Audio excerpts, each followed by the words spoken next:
Hello and welcome. How much is a lack of foreign reporting hurting America's media? And more importantly, keeping the public of the world's superpower ignorant? U.S. news outlets have continually shut down their bureaus around the globe as budgets for international coverage shrinks, and the results are painfully visible. There's much debate about the devolution of American media into junk news and tabloidism, as media conglomerates feel massive pressure to turn huge profits, which has created an obsession with ratings and an infatuation with glitz over substance. At the same time, the recession has caused many media companies to shut down their offices abroad, which also means less international news on American airwaves. The one area that's proving to be a saving grace for journalism with some depth is the internet, where websites are becoming a more valuable primary source of news, including international stories, for people worldwide. Today we ask, are the American media failing their public, and what are they doing to the country's perceptions of the rest of the world? Remember, you can join our call or an email. Joining me today are two renowned American journalists.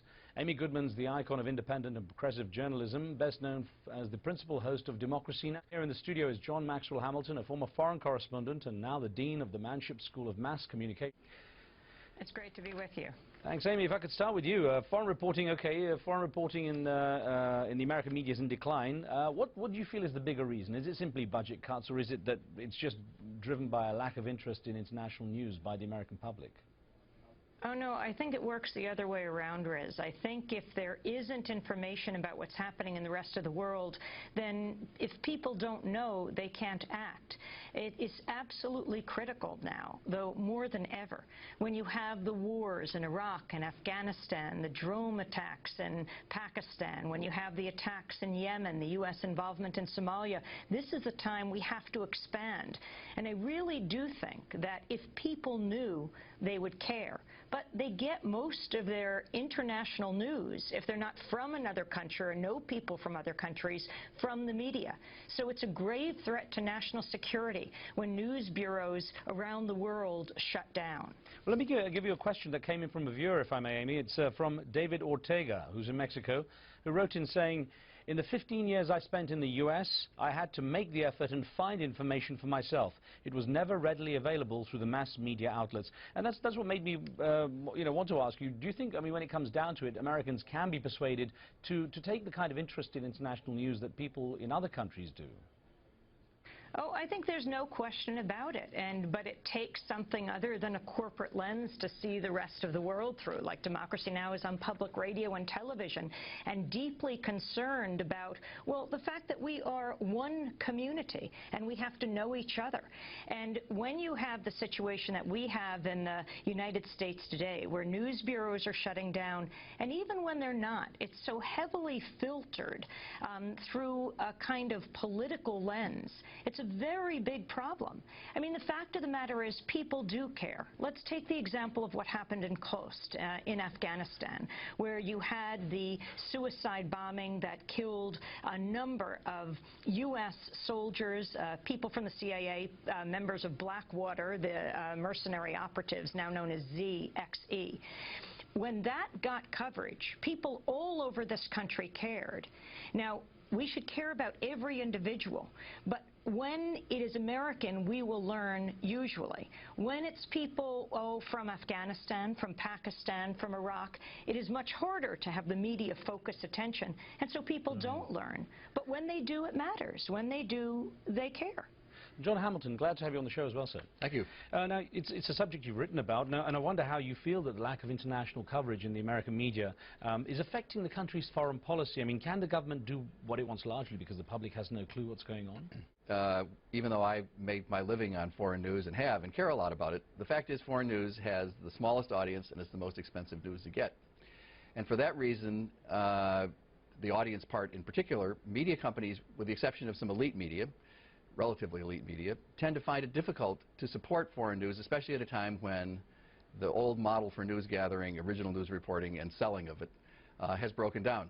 It's not like this all of a sudden just happened. It's an endemic problem. But it's surely, in the same way they say about construction, build and they will come. In the same way with America, Americans, if they realized how important, the country is outside, surely they would also take a greater interest in what's going on with the policies. Well, there's a lot of argument. A lot of journalists like to say, as Saul Linowitz did many decades ago about Latin America, he said, he challenged Scotty Reston, who said Americans will do anything for Latin America except read about it. And Saul Linowitz said, well, journalists will do anything for Latin America except report about it. But I'm afraid to say that the data show very clearly that the American public generally is not that interested in foreign news. And we can say we think it's important for them, but by and large they don't. Now you can make the argument if they got more of it, they might read it. But you know, the fact is when you look at what people actually do read, there's a reason why networks don't provide as much foreign news as the American news networks as we would like them to. And it's not because they're bad people, it's because of the cost and the audience. I'll get back to you. We have a chart to show our viewers in a second, but let me get back to Amy Goodman here and ask, who's policing the U.S., who's policing basically U.S. foreign policy? Who's making sure that what's going on outside the borders of this country is what, I mean, the politicians say? I mean, how can people here have an idea that their wishes are being met by those they elect? That's the key question. I mean, independent media is essential to the functioning of a democratic society, especially in a time of war. I think it's interesting that Professor Hamilton is from Louisiana, because when Hurricane Katrina hit, the U.S. media did go there. One of the first things President Bush tried to do was impose an executive order that said you could not show the bodies floating in the water. And I remember the editor of the Times-Picayune, the local paper there, said, "You've got to be kidding, that's the story." Could you imagine if for just 1 week we saw the images of war in Iraq and Afghanistan, the babies dead on the ground, with the women with their legs blown off by cluster bombs, the soldiers dead and dying? For just 1 week, I really do think Americans are compassionate people, and they would say, no, war is not the answer to conflict in the 21st century. But they don't see. And that is the issue. That is the problem. People can die, both in other countries and U.S. soldiers, because the American public is not seeing. You even had the situation of Afghanistan, where most people were opposed to the escalation of war there. But we get so little coverage, it's hard to understand what's happening, and hard to understand why other individuals and countries respond to us the way they do, because we don't even see the effects of our own actions in other countries. Now, Professor, we have a chart we can show our viewers which show a collection of the number of minutes of international news coverage that have been shown by the 3 main networks in America during these years that are illustrated here between 1988 and about 2009. And we see peaks, you know, at certain areas there. I think 88, 89, we've got the change Berlin Wall coming down, Wall, absolutely. And that was, I think, one of the last great moments for American broadcast journalism, and then where they really mounted tremendous media coverage. It was really sensationally good. Right, and then 2003 we've got Iraq, of course. Now, is it the case that it takes something as extreme as conflict for people to have taken interest into what's going on? Well, you know, the thing about wars is that, and this also explains why it always gets as much coverage as it does, is really a local story. It's a story about your neighbor's kid or your own kid going to war. It's a story that becomes tangible and immediate. And so for reasons of, that's the reason why we get so much war coverage, especially when it's a war we're actually involved in.